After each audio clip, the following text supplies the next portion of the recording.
जय श्री हरि, जय गया धाम। आज मैं गया तीर्थ पुरोहित दीपक दुबे आप सभी भक्तों का इस वीडियो में हार्दिक स्वागत करता हूं और आपके समक्ष आज मैं गया तीर्थ पुरोहित कुछ नई बातों को लेकर उपस्थित हुआ हूं। बहुत से लोगों का ये कहना होता है कि गया जी श्राद्ध पिंडदान मात्र पितृपक्ष श्राद्ध पक्ष में ही किए जाते हैं, परंतु ऐसा नहीं है। वायु पुराण में ये लिखा हुआ है, गयायाम सर्वकालेषु पिंडम दद्यात् वीक्षण। इसका अर्थ है गया जी में पिंडदान पूजा आप किसी भी काल में किसी भी समय में कर सकते हैं। और गया जी की कथा और महिमा के अनुसार भी ये बताया गया है कि गया जी श्राद्ध पिंडदान आप किसी भी काल में किसी भी समय में कर सकते हैं। तो सबसे पहले मैं आपको ये बताऊं कि क्या है गया जी की कथा। गया जी गयासुर नाम के एक दानव थे, जिन्होंने ब्रह्मा जी की तपस्या की थी। तपस्या करने के उपरांत उनको वरदान प्राप्त हुआ था कि जो भी आपका चरण स्पर्श करेगा उसको स्वर्ग की प्राप्ति होगी। तो सभी लोग उनके चरण स्पर्श करने से स्वर्ग की प्राप्ति कर रहे थे।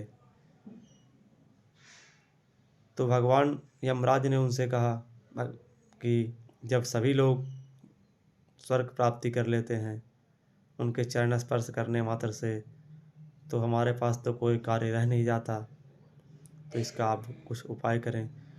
तो भगवान विष्णु ने कहा कि इसका उपाय हम करते हैं। तो उन्होंने गयासुर से कहा कि इस समय तीनों लोक में आपके शरीर से पवित्र और कुछ भी नहीं है,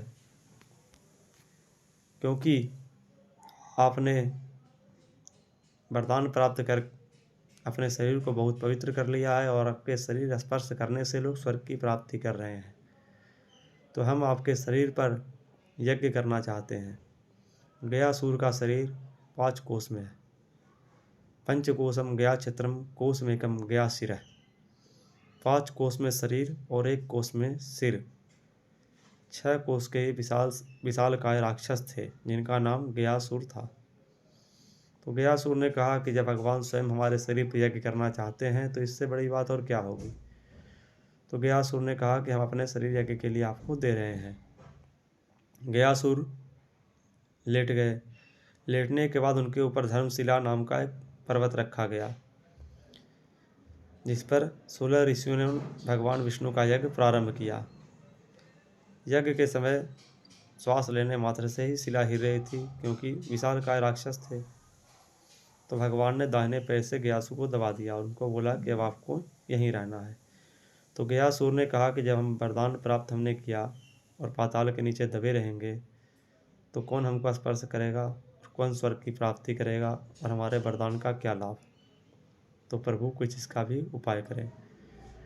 तो भगवान ने उनको 2 वरदान दिया, एक पिंड और एक मुंड। पिंड का अर्थ कि जो भी लोग गुजर जाएंगे उनको मुक्ति की प्राप्ति होगी भगवान के चरण पर पिंडदान देने के बाद। स्वर्ग प्राप्ति नरक प्राप्ति लोग अपने कर्म अनुसार करेंगे। तो जो भी लोग भगवान के चरण पर पिंडदान करते हैं उनको मुक्ति की प्राप्ति होती है। तो भगवान ने उनको ये वरदान दिया कि प्रतिदिन गया जी में पिंडदान दिए जाएंगे। और दूसरा वरदान एक मुंड का दिया। इसका अर्थ होता है कि मृत आदमी का लाश। तो गया जी में भगवान विष्णु के मंदिर के पास शमशान घाट है, जिसको वैष्णव शमशान बोला जाता है। तो एक लाश वहाँ पर प्रतिदिन जलना चाहिए, ऐसा उन्होंने उनको वरदान दिया। तो गयासुर के वरदान के अनुसार उनको दिया गया है कि एक पिंड और एक मुंड, मतलब कि एक पिंड प्रतिदिन होना चाहिए और एक मुंड प्रतिदिन होना चाहिए कम से कम। तो इस वरदान के इस कथा के अनुसार भी गया जी में आप पिंडदान प्रतिदिन कर सकते हैं। वेद पुराणों में ये वर्णित है। जय श्री हरि, जय गया धाम।